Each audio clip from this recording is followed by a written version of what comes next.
Presidente, buenos días. Adriana Estela Flores de Imer Noticias. Yo le quisiera preguntar o continuar con este tema de la aprobación de la iniciativa de la Guardia Nacional. No solo hay un rechazo por parte del sector opositor a usted, sino también de organizaciones, de instituciones académicas que han mostrado su preocupación no solo porque las Fuerzas Armadas tomen un control cada vez mayor de la seguridad, sino también sobre el creciente poder que tienen las instituciones castrenses en su gobierno, como ocurre con las empresas que se están haciendo cargo de obras estratégicas, el Tren Maya, AIFA, la seguridad en el corredor del Istmo. Entonces, y pues una de las preocupaciones es que estas mismas instituciones están teniendo pues este poder cuando incluso durante su gobierno, presidente, en el caso de Ayotzinapa, todavía había un reclamo de mamás y papás que, aunque usted ya había dado la orden de que se esclarezca este caso, pues señalaban que había resistencias y había oposición por parte de estas mismas instituciones castrenses a proporcionar toda la información y que se contribuyera a que realmente haya un verdadero esclarecimiento del caso. Yo le quiero preguntar, presidente, si no entraña un riesgo de que haya un creciente poder militar dentro de la administración que encabeza usted, un civil, y por qué si esto no contradice lo que usted decía y también otros liderazgos de Morena, cuando en otras administraciones, por ejemplo en la de Calderón, señalaban e insistían en que en su gobierno pues se sacaría al ejército de las calles y se les devolvería a los cuarteles. Esa sería mi primera pregunta, presidente. Es que se tiene que contextualizar, se tienen que conocer los antecedentes. El ejército mexicano no es cualquier ejército, no es lo mismo que el ejército de un país del cono sur, no es lo mismo que el ejército en Europa, en algunos países. Este es un ejército que surge del pueblo.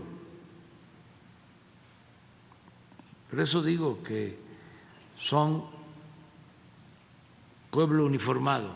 El soldado es pueblo uniformado. Este ejército se creó para enfrentar a la dictadura de Victoriano Huerta.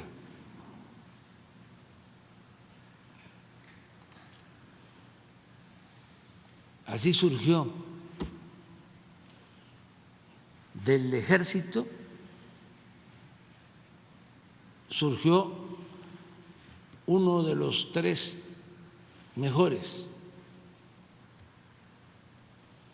presidentes de México, el general Lázaro Cárdenas del Río, del ejército mexicano. Claro que han habido errores y hay manchas por las decisiones que han tomado los gobiernos civiles, porque no hay que olvidar que el comandante supremo de las Fuerzas Armadas es el presidente. ¿Quién dio la orden para declarar la guerra?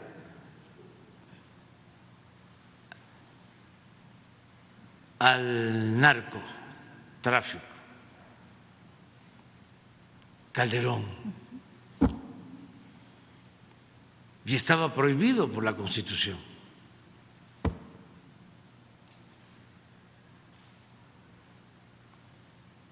Porque también eso se tiene que tomar en cuenta. O sea, nosotros empezamos a apoyarnos en el ejército a partir de una reforma constitucional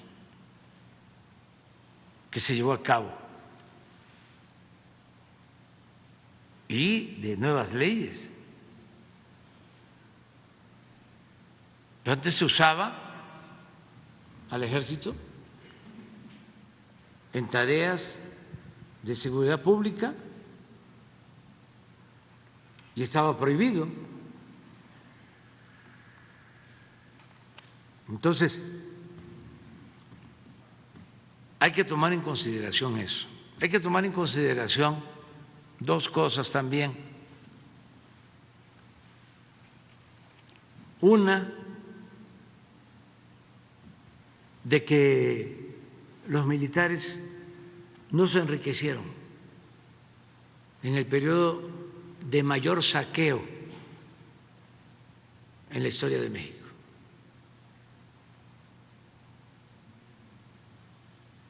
Por eso son distintos. No pertenecen a la oligarquía.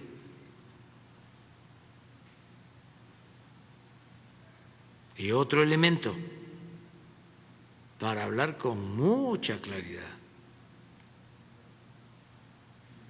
este ejército no se subordinó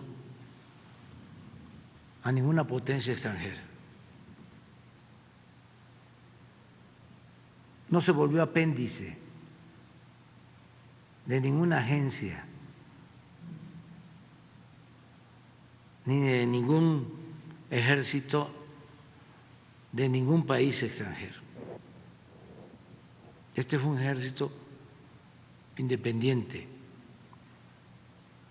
leal a México y leal a las autoridades civiles. También no fue una invención de mi parte el que nos ayudaran a la construcción de obras, que ha sido un gran apoyo en el proceso de transformación. Está en sus leyes, así como está la defensa y garantizar la seguridad interior y ayudar a la gente en caso de tragedias, como lo hacen con el plan DN3,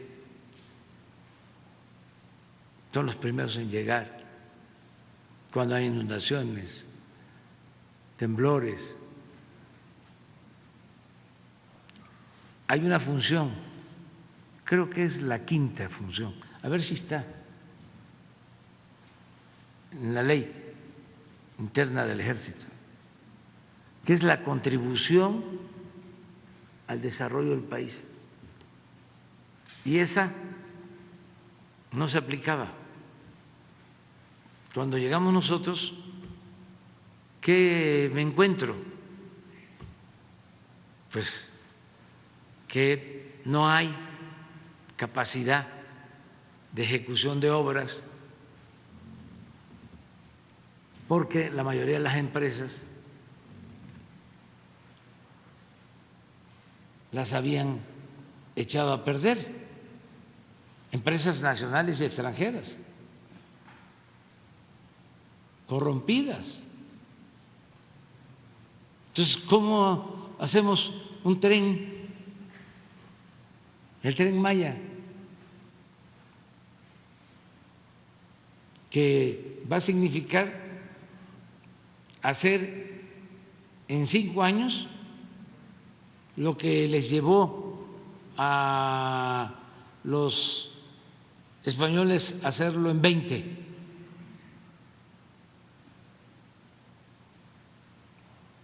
Y por el apoyo del ejército, de los ingenieros militares. O el aeropuerto.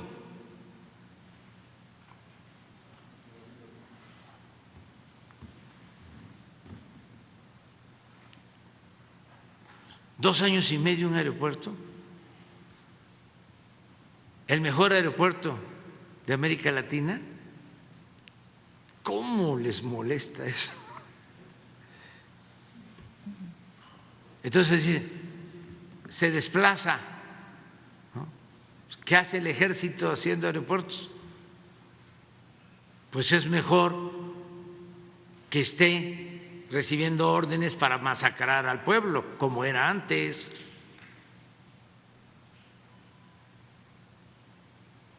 Lo que les estén diciendo, como era antes: tú haz tu trabajo, reprime, y nosotros nos encargamos de los derechos humanos.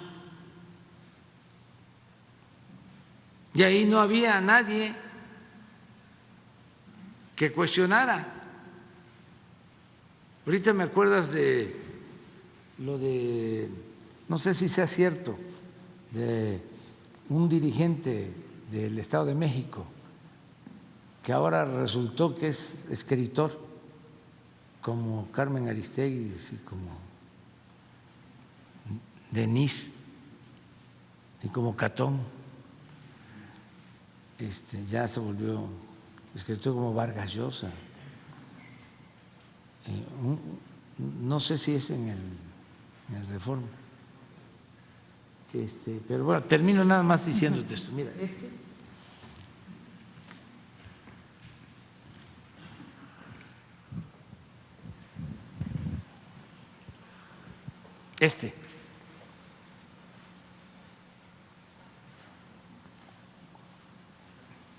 la ley orgánica. No se aplicaba. Se aplicaba y desde luego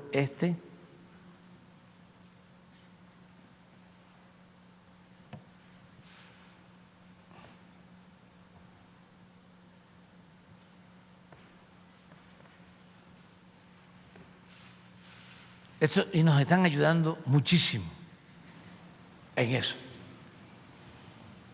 Y hay por convicción al interior del Ejército la decisión de hacer valer y de cuidar que no se violen los derechos humanos. Además, la gente así lo percibe.